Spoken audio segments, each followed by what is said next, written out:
चारों वर्णों में गृहस्थ आश्रम इतना उत्तम क्यों माना गया है? सन्यासी, वानप्रस्थी, गृहस्थ, तो सबसे उत्तम गृहस्थ आश्रम को क्यों बताया गया शास्त्रों में? श्री व्यास जी महाराज कहने लगे कि हे पुत्र, वैसे तो संसार की सभी नदियों का सार समागम जो होता है उस सागर में होता है। तो चारों वर्णों में कोई कहीं पूजा करे, किसी की भी पूजा करे, किसी भी हाल में पूजा करे, उसका जो सार होता है वो स्वयं नारायण में समाहित होता है। बस फर्क ये होता है कि गृहस्थ व्यक्ति के लिए, क्योंकि गृहस्थ को अपना परिवार भी देखना होता है, कार्यक्रम भी देखना होता है, घर बार भी देखना होता है और भगवान की पूजा भी करनी होती है।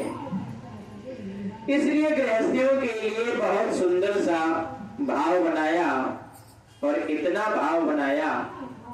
चलिए माइक उठा करके सीधा इधर करूंगा, अब है नहीं कोई नहीं जगह पे, अभी करवा दूंगा। बोलो गोविंद भगवान की, श्री बांके बिहारी लाल की जय। श्री कृष्ण गोविंद हरे मुरारी, हे नाथ श्री कृष्ण गोविंद हरे मुरारी, हे नाथ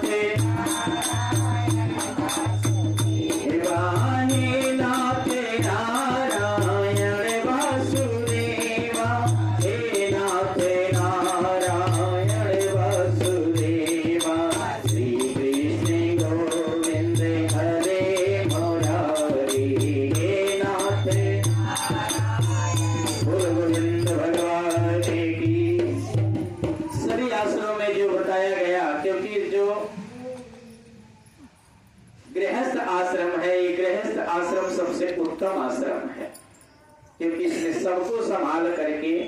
गृहस्थ आश्रम कभी नहीं करता कि अब अपना घर परिवार छोड़ करके या उससे विरुद्ध या उससे उपट करके तुम भगवान की पूजा करने जाओ। अगर आप गृहस्थी हो और अगर ऐसा करते हो तो फिर आपकी पूजा सफल नहीं होगी।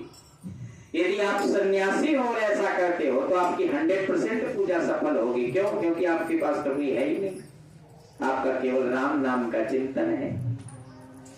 लेकिन शास्त्र कहता है कि गृहस्थी आश्रम को अति बैलेंस में रह करके अपने परिवार का पालन पोषण संहरण करके भगवान के दरबार में जाकर के और भगवान से विनती भाव करना चाहिए कि प्रभु इस परिवार में सद्बुद्धि प्रदान करते रहना और एकताई बनाए रखना। कहते हैं कि हे राजन, मैं आपको अति प्राचीन कथा सुनाता हूं। उत्तानपाद राजा के पुत्र उत्तम, जो बहुत बलवान, लेकिन अपने बल का दुरुपयोग करना। धनी हो जाना बहुत बड़ी बात नहीं है, लेकिन धन का दुरुपयोग करना बहुत बुरी बात है। बलवान हो जाना, बुद्धिमान हो जाना अच्छी बात है, लेकिन इसका दुरुपयोग नहीं करना चाहिए। मदिरा पान करने वाला राजा एक बड़ी सुंदर बहुला नाम की एक कन्या से विवाह करते हैं और दोनों पत्नी बहुत उत्तम और बहुला नाम की पत्नी बहुत उत्तम तरीके से अपने जीवन को व्यतीत करते हैं।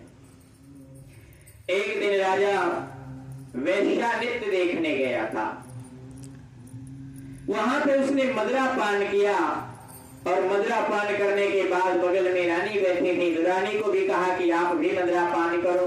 रानी ने पीने से मना कर दिया, आप जाओ गड्ढे में, हमें नहीं जाना। अब राजा को बड़ा गुस्सा आया, मेरी पत्नी मेरा कहना नहीं मान रही है। अपने दूत को बुलाया और कहा कि इसको निर्वाण जंगल में जा करके अकेले घनघोर जंगल में छोड़ करके आ जाओ। दूत आज्ञा मान करके, अब नशे में तो राजा ने बोल दिया,